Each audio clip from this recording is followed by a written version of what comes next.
RCR, la red que comunica y une al Perú. Saludamos de esta hora a Fernando Rospigliosi, ex ministro del Interior, analista en temas políticos. Señor Rospigliosi, qué gusto saludarlo. Gracias por atender esta comunicación con RCR, Red de Comunicación Regional. Buenos días, José. Una primera interpretación, una primera aproximación. Este gabinete designado anoche por el presidente Castillo, ¿no? Hay quienes señalan que es de choque, de confrontación, ¿no? Y al control de Vladimir Cerrón. Su análisis, por favor. Bueno, yo el lunes publiqué un artículo en el diario Expreso que se llama No tiene arreglo. Decía que esto no tiene solución. Y lo que ha ocurrido anoche confirma exactamente eso. Esto no tiene arreglo, no tiene solución. Con Pedro Castillo como presidente, el Perú se va a seguir hundiendo. Lo que hemos visto con este nuevo gabinete es que es tan malo como los anteriores. Tiene gente que no tiene la capacidad para ocupar los cargos que les han asignado.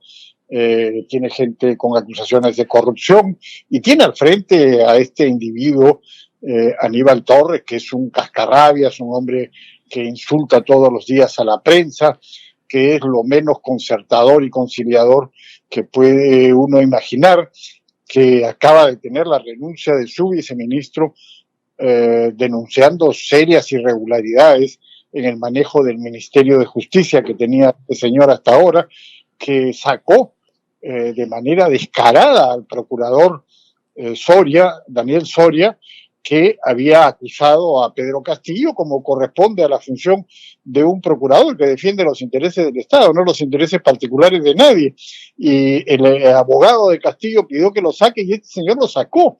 Entonces, poner a un individuo así al frente de la presidencia del Consejo de Ministros es realmente una provocación y una muestra más de que no le importa nada de lo que está pasando en el país, ni le importa resolver la crisis, sino seguirse manejando con el estrecho grupo lo rodea, ¿no? Estos cuatreros chotanos, gente vinculada a Sendero Luminoso, al FENATE, a los dinámicos del centro de Vladimir Cerrón, es decir, a grupos que realmente son escalofriantes, por decirlo menos, ¿no? Ahora, en este gabinete hay 4 ministros que son muy ligados a Vladimir Cerrón, ¿no? Y este es un año electoral, ¿no? En octubre tenemos elecciones regionales, provinciales, distritales, ¿no?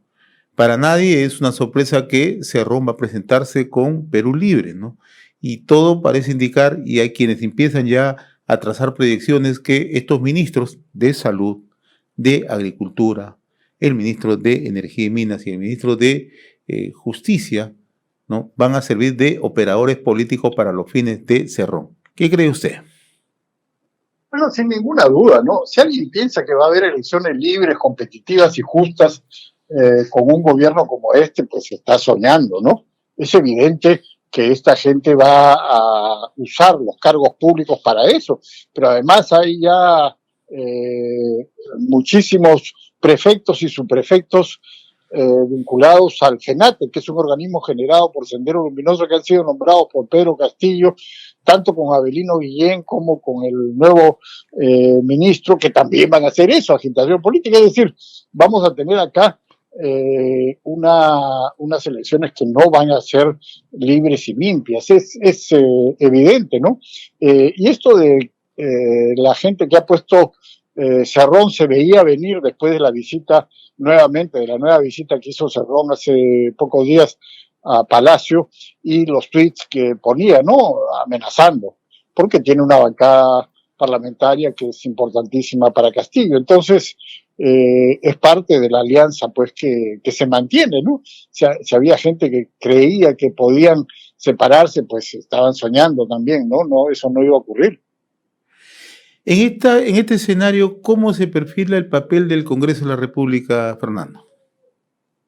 Bueno, yo creo que el Congreso tiene, no sé si será la última oportunidad, pero probablemente una de las últimas de hacer lo que tiene que hacer, es decir, de vacar a Castillo y a Dina Boluarte.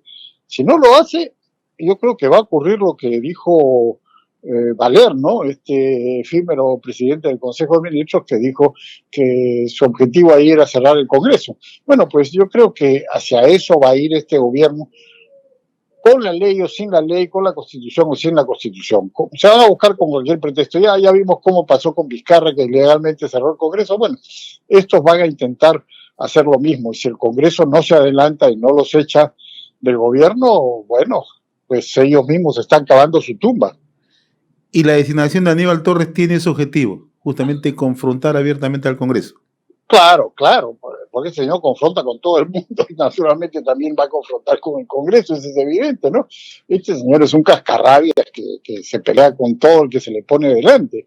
Entonces, sin duda, es también uno de los propósitos que tiene Castillo. Recordemos cómo él increíblemente le echó la culpa al Congreso de que cayera el anterior premier Héctor Valer, cuando la única culpa la tenía él, y el Congreso no tenía nada que ver con esa designación, ni con el hecho de que este individuo tuviera las características que tenía, pero le echó la culpa al Congreso. Entonces, ya sabemos pues cómo funcionan estas cosas. Y en el terreno del análisis, usted que sigue muy de cerca todo el devenir político, ¿no? En las últimas horas se decía que Pedro Castillo conversaba con algunos personajes, Jorge Nieto, Salvador de Solar. Era parte de la estrategia simplemente, ¿no? Sí, claro, era para dar ilusiones a los caviares de que alguien de ellos podía nuevamente entrar al gobierno y entonces ellos tendrían acceso a los puestos, a las consultorías y a las prebendas a las que están acostumbradas, ¿no? Ahora, no es que tampoco estén completamente excluidos, ¿no? Hay varios caviares todavía en el gobierno, como César Landa, por ejemplo, del Ministerio de Relaciones Exteriores. Está también, entiendo que queda Roberto Sánchez en Comercio Exterior, ¿no? Que es del partido de Verónica Mendoza.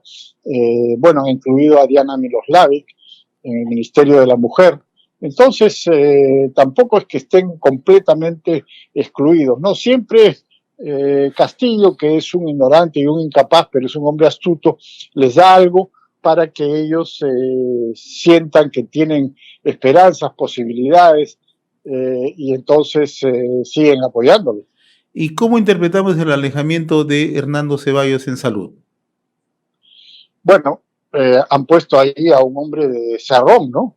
Ahora, el asunto está también en que Ceballos hizo pública una crítica a la designación de Valer, y también tuvo una respuesta inmediata de Castillo diciendo que cómo era posible que gente que estaba en su gobierno hiciera críticas de esa naturaleza, ¿no? Algo así dijo. Entonces yo creo que ese es un tema que forzó también la salida de Ceballos, aparte de que la gente de Vladimir Cerrón quería ese puesto, ¿no? Este es un puesto clave, ¿no? Para los fines de Cerrón y para los fines del gobierno, ¿no? El tema de salud, Sí, ¿no? así es, claro que sí. Y bueno, le interesa particularmente a Cerrón porque él está metido en ese sector, ¿no? Ahora, el otro lado, ¿no? El apoyo que tenía el gobierno con el caso de Bermejo, el mismo caso de Valer, ¿se diluye esto o van a formar nuevamente, se van a recomponer? No. El grupo de Bermejo sigue ahí. Por supuesto, siguen teniendo puestos en el gobierno. Yo conozco varios casos que Bermejo directamente ha nombrado a funcionarios en el gobierno y que nuevos ministros han tratado de sacarlos y Castillo les ha dicho no, de ninguna manera. O sea, Bermejo sigue teniendo mucha influencia en el gobierno. Ayer hemos visto una serie de ofrecimientos que hizo el presidente de la República, como ofrecerles helicópteros a las regiones, ¿no? Y yo comentaba hace unos instantes con mi coordinadora general que esto es parte de una costumbre en los gobiernos totalitarios, ¿no? Que hay un exceso de populismo, que hay un clientelaje, ¿no? ¿Estamos llegando ya a este nivel ya? Bueno, una barbaridad, ¿no? Una barbaridad. Los helicópteros de las Fuerzas Armadas dice que se los va a entregar a las regiones. Es decir, es una cosa insólita. Los helicópteros que tienen las Fuerzas Armadas son para la defensa nacional y eventualmente para usar en casos de emergencia, de real emergencia. no para distribuir, dice que va a distribuir 24 helicópteros en todas las regiones. Los helicópteros además son máquinas costosísimas y delicadísimas. Como bien recordó el general Williams, y actual congresista ahora, una hora de vuelo de helicóptero vale más de $4,000. Y además, no solamente lo que cuesta la hora de vuelo, sino que las piezas del helicóptero tienen que ser cambiadas cada cierto número de horas de vuelo, y cuando los helicópteros se usan sin ton ni son, bueno, pues se desgastan y tienen que cambiarse las piezas, y eso es carísimo, carísimo es mantener un helicóptero como estos, que son helicópteros MI-17 de transporte y también de combate, dedicados a los gobernadores regionales, que ya sabemos que la inmensa mayoría de gobernadores regionales son ineptos y corruptos. Y los van a usar como los usa Castillo, ¿no? Que los usa para hacer viajes a Chota. Se va en helicóptero a su pueblo natal, a Tacabamba, a visitar a sus parientes. O sea, en manos de los gobernadores regionales sería un desastre. Yo espero que eso no prospere y que las Fuerzas Armadas se pongan en su lugar y no dejen que los helicópteros que son para la defensa nacional vayan a ser usados de esta manera tan bárbara. Fernando Rospigliosi, y como siempre, muy agradecido por esta comunicación con RCR, Red de Comunicación Regional. Muy amable, buen día. RCR, la red que comunica y une al Perú.